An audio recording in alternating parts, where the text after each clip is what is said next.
La Toyota RAV4 de 4e génération a été présentée en 2012, mais sa production n'a débuté que l'année suivante.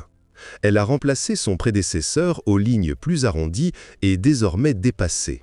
Longue de 4,6 mètres, sa carrosserie affichait des lignes légèrement plus acérées et un style résolument différent. Son habitacle moderne pouvait rivaliser avec les modèles les plus performants. Cette 4e génération a rencontré un vif succès en Pologne et s'est hissée parmi les SUV les plus populaires. En 2016, le modèle a été modernisé avec l'introduction d'une motorisation hybride. 2 ans plus tard, la 5e version a été commercialisée. Le cycle de vie de ce produit a rapidement atteint sa fin en raison des normes d'émission. Même les versions diesel respectaient la première norme Euro 6, mais les réglementations ultérieures se sont avérées impossibles à suivre. Toyota, n'ayant que partiellement réussi à dynamiser ses ventes de diesel, souhaitait accélérer au plus vite le développement de ses ventes d'hybrides. Bien que ce modèle ait plus de 10 ans, il reste moderne. Au volant, on ne se rend pas compte du temps qui passe, et l'extérieur, surtout après le restylage, est réussi. La carrosserie mesure 4,6 mètres de long pour un empattement de 2,66 mètres. Ces dimensions ne promettent pas un espace intérieur exceptionnel, mais comme il sied à un SUV compact, l'habitacle offre un volume généreux. Il en va de même pour le coffre, qui propose 547 litres. L'intérieur est de style japonais, bien que majoritairement réalisé en matériaux souples. Le tableau de bord intègre désormais un système multimédia et un port USB.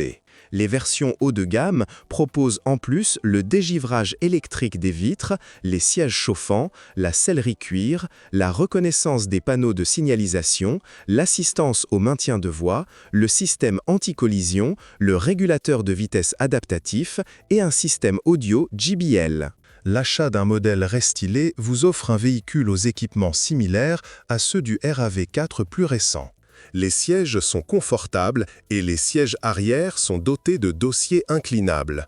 L'espace à l'arrière est généreux et, une fois les dossiers rabattus, le volume du coffre atteint 1746 litres. La voiture repose sur un châssis entièrement nouveau par rapport à son prédécesseur. La suspension avant est de type McPherson, tandis que l'essieu arrière est équipé de triangles transversaux. La direction est à assistance électrique. La puissance peut être transmise aux roues avant ou aux 4 roues. Dans cette dernière configuration, un embrayage électromagnétique enclenche la transmission à l'essieu arrière. L'exception concerne la transmission intégrale du modèle hybride. Un petit moteur électrique, piloté par ordinateur, est situé sur l'essieu arrière. Ce moteur s'active automatiquement lorsque l'on appuie plus fort sur l'accélérateur ou en cas de détection de patinage. Bien que moins efficient qu'une transmission classique, il est suffisant pour une conduite normale, même en hiver. Le RAV4 ne proposait pas une gamme de moteurs très étendue. Le moteur essence valvematique 2.0 litres d'entrée de gamme était disponible, ainsi que 2 moteurs diesel, un 2.0 litres et un 2.2 litres. On trouve parfois sur le marché un modèle américain équipé d'un moteur essence 2.5 litres. Suite au restylage, la gamme de motorisation a évolué. Un moteur hybride de 2,5 litres vient compléter le moteur essence, tandis que le moteur diesel est remplacé par un nouveau bloc d'origine BMW N47. En Europe, tous les moteurs classiques non hybrides étaient associés à une boîte manuelle à 6 rapports. Le moteur essence 2,0 litres proposait en option une boîte automatique à variation continue, CVT. Tandis que le moteur diesel 2,2 litres était équipé d'une boîte manuelle classique à 6 rapports, comme la version essence commercialisée aux États-Unis. Aucune boîte automatique n'était disponible pour le moteur diesel 2,0 litres. Presque tous les choix sont judicieux, même si certains sont plus risqués. Le moteur essence 2.0 valvematique d'entrée de gamme est une valeur sûre. Doté d'une injection multipoint, d'une distribution variable hydraulique et de fonctionnalités classiques, il est cependant très robuste et sa consommation est raisonnable, jusqu'à 9 litres 100 km. Il fonctionne parfaitement au GPL et ses 152 chevaux offrent des performances dynamiques satisfaisantes. Elle était proposée en traction avant et en transmission intégrale, avec boîte manuelle ou automatique.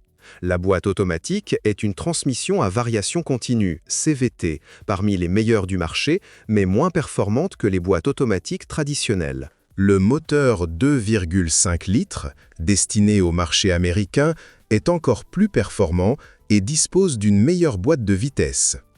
Il est important de vérifier si le véhicule est équipé d'une transmission intégrale, car cette option est rarement choisie aux États-Unis. La seconde motorisation, relativement fiable, est l'hybride. Elle offre le meilleur comportement routier et la consommation de carburant la plus basse en ville comme en cycle mixte. Elle est également dotée de la boîte de vitesse la plus robuste. Les moteurs diesel suscitent des avis partagés et l'achat d'une voiture diesel comporte des risques.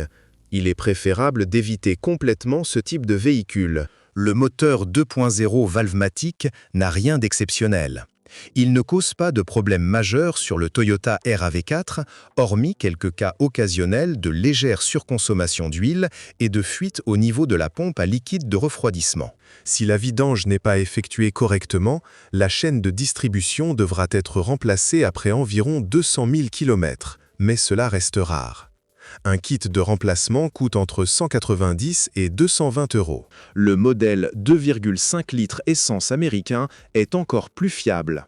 Cependant, il existe un risque que le véhicule ait été inondé ou gravement endommagé lors de son importation. Il convient donc d'examiner attentivement son état technique. Le modèle hybride est équipé du même moteur, adapté au cycle Miller. Bien entendu, la motorisation hybride nécessite un entretien régulier et des dysfonctionnements électroniques peuvent survenir. Cependant, les batteries et la transmission ECVT tombent rarement en panne, même s'il est recommandé de vidanger l'huile de transmission régulièrement. Choisir un moteur diesel est complexe. Le 2.0 D4D de Toyota, bien qu'ancien, n'est pas mal conçu, mais son système de composants est assez peu fiable. Il souffre de quasiment tous les problèmes typiques des moteurs diesel, notamment des défaillances du système d'injection, du turbocompresseur, du système de post-traitement des gaz d'échappement et du volant bimasse. Chaque réparation coûte plusieurs milliers d'euros, ce qui peut rendre son achat peu rentable. La situation est différente avec le nouveau 2.0 D4D de BMW. Ce moteur N47 est connu pour sa courroie de distribution située près de l'embrayage. Sa chaîne ne supporte pas toujours le kilométrage attendu et son remplacement peut coûter entre 1200 et 1700 €. Néanmoins, c'est le seul défaut majeur de ce moteur. Le reste est robuste et les accessoires sont fiables et facilement disponibles. Des problèmes plus graves, bien que rares, affectent le moteur 2.2 D4D, dont le bloc ne supporte pas les conditions extrêmes. Le tassement des chemises de cylindre est pratiquement fatal pour le moteur, ne nécessitant qu'une réfection.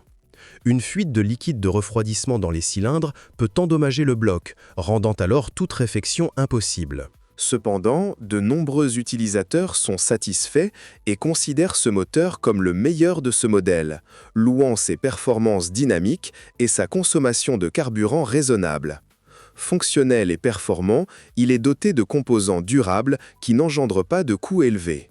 On peut donc affirmer sans risque qu'il s'agit du meilleur moteur diesel avec un risque faible mais coûteux de panne grave.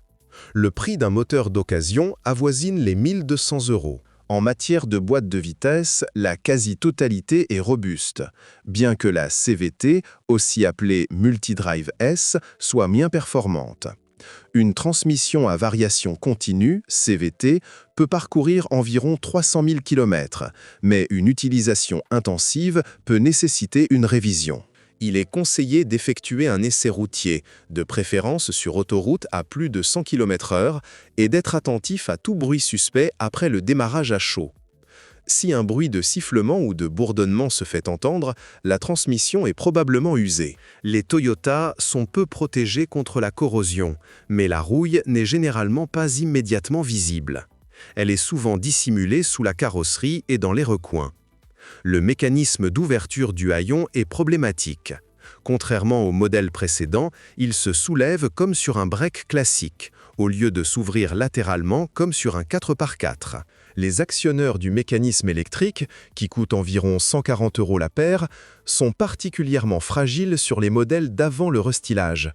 Il est donc préférable d'éviter d'acheter une voiture équipée de ce système si vous avez le choix.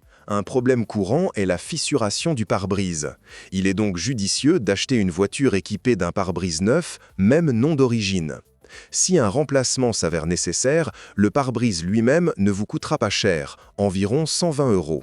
En revanche, le réglage des capteurs du système de sécurité représente souvent un coût supplémentaire. La suspension est très appréciée pour sa durabilité. Il arrive qu'une bague ou une biellette de barre stabilisatrice doivent être remplacées, mais les bras de suspension, par exemple, supportent un kilométrage élevé. En revanche, les freins sont peu performants et nécessitent un remplacement relativement fréquent. Le seul véritable point faible du système à 4 roues motrices réside dans le roulement d'embrayage bruyant qui actionne le pont arrière. S'il est mal protégé de l'humidité, il pourrait nécessiter un remplacement avant que le véhicule n'atteigne 200 000 km. Dans le pire des cas, notamment si le véhicule est régulièrement utilisé en tout-terrain, le roulement peut se bloquer et endommager le carter d'embrayage. Les prix de ces voitures débutent aux alentours de 9 500 à 10 700 €. On trouve également des modèles restylés dans cette gamme de prix, ce qui peut susciter des interrogations quant à leur état ou leur historique. Un bel exemplaire de milieu de gamme coûtera probablement autour de 16 500 €.